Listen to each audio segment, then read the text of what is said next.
नमस्कार। 29 जुलाई 2020 को हमारे सामने हमारी नई शिक्षा नीति आ चुकी है। हम में से कुछ का कॉन्सेप्ट क्लियर है, कुछ का नहीं है। कुछ सोच रहे हैं ये परिवर्तन अच्छा है या ये परिवर्तन अच्छा है। जब हम इसे समझेंगे तब हमें पता चल जाएगा कि यह परिवर्तन अच्छा है या बुरा, या समय के साथ हम इसे एडजस्ट कर लेंगे कि अभी बुरा लग रहा है और फिर कुछ समय बाद अच्छा लग जाएगा। नई शिक्षा नीति सरकार ने हमारे सामने कुछ ऐसे रखी, 5+3+3+4। अब ये +5+3+3+4 को समझना कॉन्सेप्ट बहुत अच्छा है, क्योंकि पहले हमने इसे रटाया समझा था 10+2, यानी कि कक्षा 10 तक हम आराम से पढ़े, कक्षा 1 से 10 तक वो बोर्ड दे दे, उसके बाद कक्षा 12 हमारा वो बोर्ड हो जाता था। लेकिन अब हमने इसे 4 स्टेप में बदल दिया है, 2 से 4। परिवर्तन हमेशा हमारे सुविधा, हमारे अच्छा के लिए की जाती है। परिवर्तन संसार का नियम है और यही परिवर्तन आज हमें 34, 35, 36 इतने सालों बाद देखने को मिल रही है। ठीक है, समझते हैं हम। पहले आता है 5, यानी कि पहला। यहाँ पे हम पढ़ते हैं फाउंडेशन, प्री केजी जो कहलाता है प्री केजी, फिर एलकेजी, यूकेजी, क्लास फर्स्ट, उसके बाद आता है क्लास सेकंड, यानी कि हमारा ये 5 साल ये पूरा लेंगे। Pre KG, LKG, UKG, first, second. सरकारी विद्यालयों में कक्षा 1 से पढ़ाई प्रारंभ की जाती थी, चाहे वह केंद्रीय विद्यालय हो या फिर राज्य सरकार के प्राइमरी विद्यालय। कक्षा 1 से ही प्रारंभ किए जाते थे। अ आ इ ई उ ऊ हो या क ख ग घ, हिंदी के हो या अंग्रेजी के, सब कुछ हम लोग कक्षा 1 से ही प्रारंभ कर रहे थे। उसके बाद अब हम देखते हैं कि प्री केजी से ही प्रारंभ करना होगा। प्राइवेट स्कूल एलकेजी से शुरुआत करते हैं और कुछ प्राइवेट स्कूल प्री केजी से ही स्टार्ट करते हैं। तो जो प्राइवेट स्कूल की शिक्षा प्रणाली थी, प्री केजी से ही बच्चों को स्कूल भेजना, वो हमारा प्रारंभ हो जाएगा और इसे हम कहेंगे फाउंडेशन कोर्स। इसे हम कहते हैं फाउंडेशन, यानी कि हमारा बेस। जब हम सीए करेंगे, सीएस करेंगे, इंजीनियरिंग करेंगे, आईआईटी, हम उन सबके कंपटीशन एग्जाम्स के लिए बेसिक एजुकेशन लेते हैं। फाउंडेशन की पहले वो हम क्लियर करें। यही चीज हमारा आगे की पढ़ाई के लिए है। इसमें हमें हर तरह की कलाएं सिखाई जाएगी, चाहे वो कला प्रदर्शन हो, यानी कि जिसे आप साधारण शब्दों में ड्राइंग कहते हैं, योग कहते हैं, प्राणायाम कहते हैं, संगीत कहते हैं, नृत्य कहते हैं, यहाँ तक कि मेडिकल। जी हाँ, मेडिकल, चिकित्सा संबंधी। बच्चों को थोड़ा सा भी चोट लगता है अगर स्कूल में, तो टीचर्स कहता है नो नो नो नो, बच्चा को पैम्पर्ड करना पड़ता है। बट ऐसा नहीं है, बच्चे समझदार हो चुके होते थोड़ा, उन्हें उनकी चोट और स्वयं उसका मरहम पट्टी करना, फर्स्ट एड जिसे कहते हैं, प्राथमिक उपचार, वो भी शिक्षा बच्चों को दी जाएगी। जो हमारा सामाजिक ज्ञान, सामाजिक अनुकरण, उसके अकॉर्डिंग।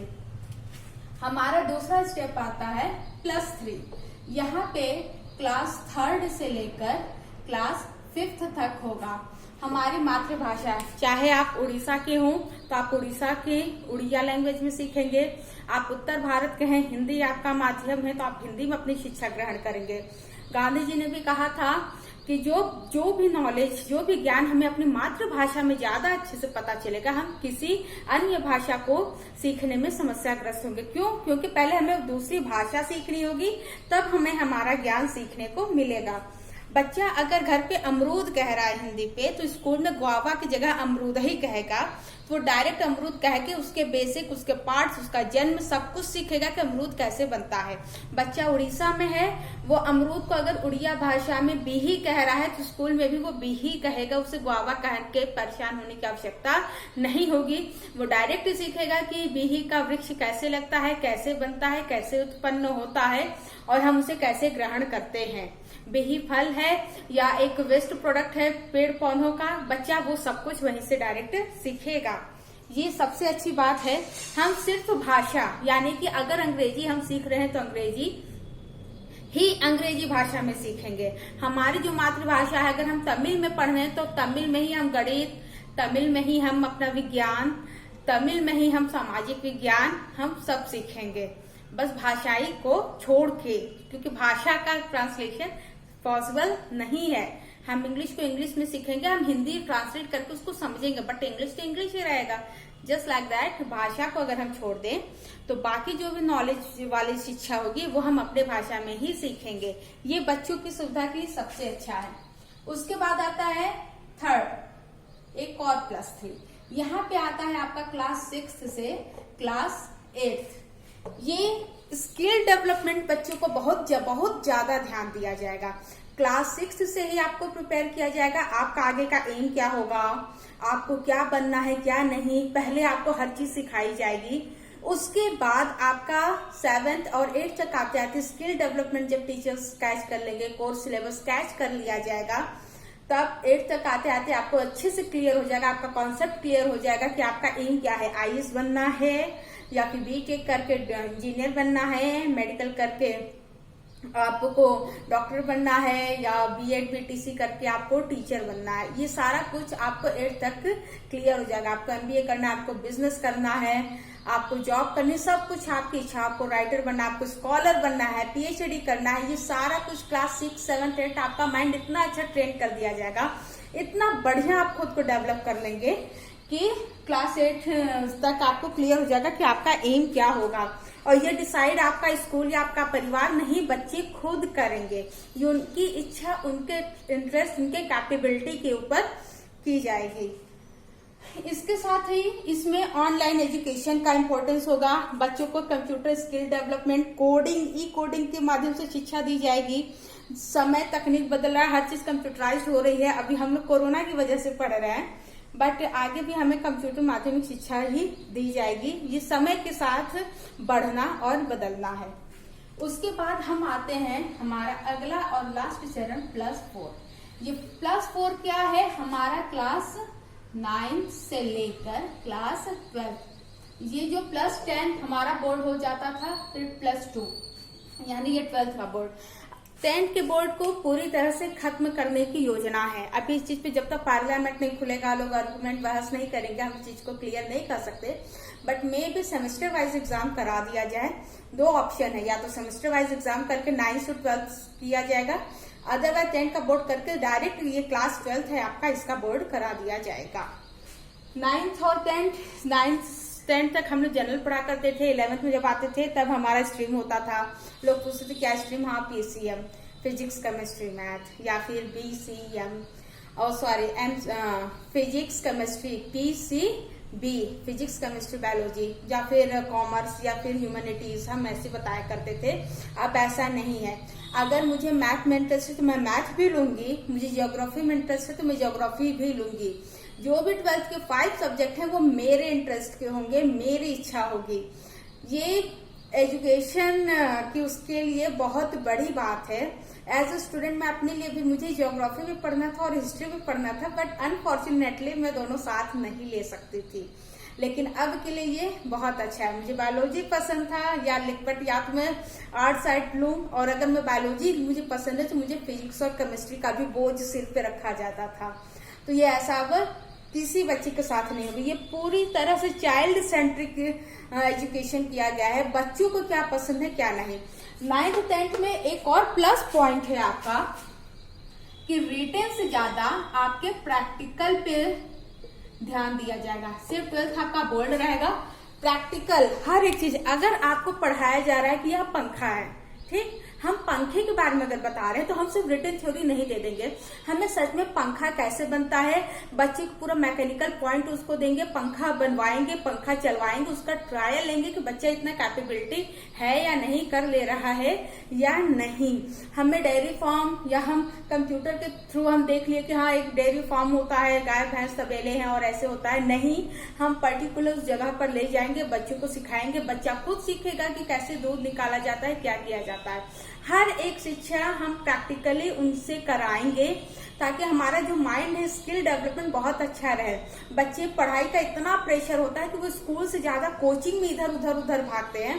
कोचिंग शिक्षा प्रणाली हटाई जाएगी, बच्चा अपने सीखेगा, करके सीखेगा। जो लोग B.Ed किए हैं उन्हें अक्सर एग्जाम में आते होंगे करके सीखना, ठीक है, तो वो करके जो बच्चे हैं वो करेंगे तब सीखेंगे, ये उनके लिए सबसे अच्छी बात होगी। और बोर्ड सिर्फ क्लास 12th का रहेगा। इसके साथ है हमारा एक और होगा रिपोर्ट कार्ड। हमारा रिपोर्ट कार्ड हमारा क्लास प्री केजी यानी कि यहाँ से फाउंडेशन जो हमारा है वहां से बनना शुरू होगा। एक ही कॉपी होगी, डायरी होगी या फिर फाइल होगी। उसपे हमारा पोर्टफोलियो होगा, हमारा फोटो, हमारा डेट ऑफ बर्थ, हमारी हर एक इन्फॉर्मेशन, हमने प्री में कितना पढ़ा, कितना पाया, कैसे पाया, क्या क्या किया, सारी इन्फॉर्मेशन एक पे रहेगा। जब हम क्लास फर्स्ट में आते हैं तो वही चीज हमें कैरी फॉरवर्ड क्लास फर्स्ट में कर दिया जाएगा। क्लास फर्स्ट में फिर वही चीजें ऐड होती जाएंगी। यानी कि अगर हम प्री में जो रिजल्ट है वो हमारे साथ क्लास 12th तक चलता रहेगा। हम यहाँ से अपना रिजल्ट लेंगे और यहाँ तक रहेंगे। हमारे लाइफ का जो मेन एजुकेशन स्ट्रीम है एक साथ रिजल्ट रहेगा। ऐसा नहीं कि कक्षा 4 का रिजल्ट खो गया, 5वीं का खो गया, 8वीं का खो गया, आपका रिजल्ट नहीं खोएगा तो एक साथ ही, अदरवाइज सेफ्टी आपको रखना है। बट आप कहेंगे कि स्कूल अगर मैंने चेंज किया तो, ट्रांसफर हो गया तो, ट्रांसफर सिस्टम में बहुत इजी, बहुत सरल रखा गया है। आपके मम्मी पापा का ट्रांसफर हो रहा है तो बच्चों का भी ट्रांसफर आराम से हो जाएगा। बच्चा 3rd तक पढ़ा, 3rd का पोर्टफोलियो उनके पास है, डायरी, 4th में कहीं और एडमिशन ले रहे, वहां आप टीसी कटाइए, वहां पे आपका सारा डिटेल उसमें मेंशन रहेगा और आप उसे अपना कैरी करते रहेंगे। इसमें कोई समस्या नहीं है। एक अच्छा डेवलपमेंट किया गया है, स्पेशली ये 9th to 12th को, कि हम साथ में आर्ट और साइंस जो भी हमारे सब्जेक्ट होंगे हमारी पसंद के होंगे, हमारी इच्छा से होगी। हमें क्या बनना है, जनरली भारतीय पद्धति यही कहती है कि बीटेक कर लो, जॉब सिक्योरिटी रहेगी, फिर उसका तुम चाहे तो एमबीए कर लो, आईएएस की तैयारी कर लो, आईपीएस की तैयारी कर लो, या एक बिजनेस अपना स्टार्टअप कर लेना। तो ये पद्धति हमारी हटेगी। क्लास 6 से 8 हमें क्लियर कर दिया जाएगा कि हमारे लिए क्या अच्छा है क्या बुरा, हम अपना कॉन्सेप्ट क्लियर कर लेंगे। क्लास 6 to 8 में एक और अच्छी पॉलिसी है कि हम हर एक जिले में एक बाल केंद्र, जैसे नवोदय विद्यालय होते हैं ऐसे बाल केंद्रीकृत फॉर्म बनाया जाएगा, जहां बच्चे कुछ समय ट्रेनिंग लेंगे, अपना समय बिताएंगे और एक एग्जाम कंपटीशन वो क्लियर करेंगे। इसके साथ ही विदेशी शिक्षा भी अगर उनकी इच्छा है तो वो उसमें भी अपना नॉलेज, अपना ज्ञान अर्जन कर सकते हैं। तो नई शिक्षा पद्धति है, समय के साथ आपको अच्छा भी लग सकता है, बुरा भी लग सकता है, लेकिन पूरी तरह से ये चाइल्ड सेंट्रिक है, उनकी अच्छाई के लिए बनाई गई है, उनकी भलाई के लिए की गई है। बाकी अगर आपको कोई भी समस्या हो, किसी भी चीज को लेके अगर डाउट हो इस प्री टू 12th को लेके, तो आप नीचे कमेंट बॉक्स में मुझसे पूछ सकते हैं। आपकी समस्या का समाधान जरूर किया जाएगा। नमस्कार।